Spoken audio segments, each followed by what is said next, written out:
Transylvania is one of those places that you think you understand until you actually see it. People imagine vampires, fog, some old castle on a hill.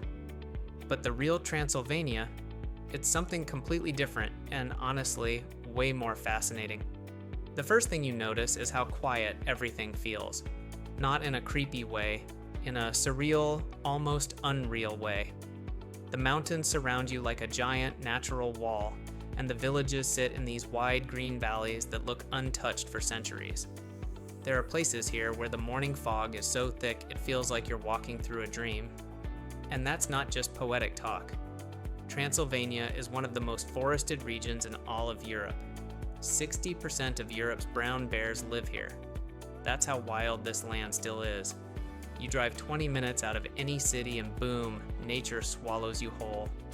Tall pines, slow rivers, complete silence except for birds and wind. It doesn't feel like modern Europe. It feels older, gentler, but also more mysterious. Then you reach the villages, and this is where the otherworld feeling hits even stronger. Most of these towns were built by Saxons hundreds of years ago, and almost nothing has changed since. The houses are colorful but faded from time. The gates are huge, wooden, hand-carved. Streets are narrow and uneven, and when you look around, you start to realize every building here has been standing longer than most countries have existed. And somehow people still live inside them. Not as museums, not as tourist attractions, just normal life continuing inside medieval architecture. What makes it even crazier is how seriously locals protect this heritage. If a house collapses, they rebuild it the same way it was 200 to 300 years ago. Same materials, same shape, same technique. The goal here isn't to modernize, it's to keep the past alive. And because of that, the entire region feels frozen in time. You're not just visiting a place, and you're stepping into a different era. And the culture?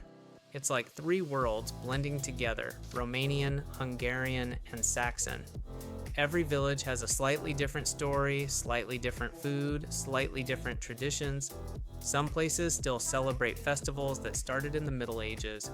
You see people riding horses through the streets like it's the most normal thing ever.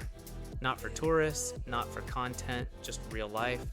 Kids running around in the fields, old men repairing wooden carts, families cooking huge meals over fire like their grandparents did. It's beautiful because it's real. Nothing feels staged. But of course, Transylvania also has its dark side, though not in the Hollywood way. It's not scary, it's atmospheric. You get those foggy mornings, the deep forests, the mountains that turn black at sunset. You see fortress churches from the 1500s standing alone in the middle of empty fields. You see villages where the only sound at night is dogs barking somewhere far away. This is where the legends came from, not because people wanted horror, but because the landscape itself feels ancient and mystical. And here's something most people don't know. Transylvania has more fortified churches than anywhere else in Europe. Hundreds of them, all built by villagers to defend themselves centuries ago. A lot of them are still standing. Some still hold Sunday service. Imagine walking into a church that's been active since before the discovery of America, and it looks almost exactly the same. That's why people say time moves differently here. But maybe the biggest reason Transylvania feels like another world is simply the pace of life. There's no rush, no stress. People grow their own food. They fix things instead of throwing them away. A lot of villages don't even have proper supermarkets. Life happens slowly and intentionally. And when you're there, you start realizing how strange modern life feels compared to this. You can sit on a hill overlooking a valley, hear nothing but the wind and a few sheep bells, and understand instantly why this place has remained so unique. It's not untouched, it's preserved. Not frozen, but protected. The history here isn't locked behind glass, it's lived every single day. And maybe that's what makes Transylvania truly special. It's one of the last places in Europe where the old world still breathes, where the stories, the architecture, the silence, and the landscapes create a feeling you won't find anywhere else. a feeling that you've stepped outside of time into another world entirely.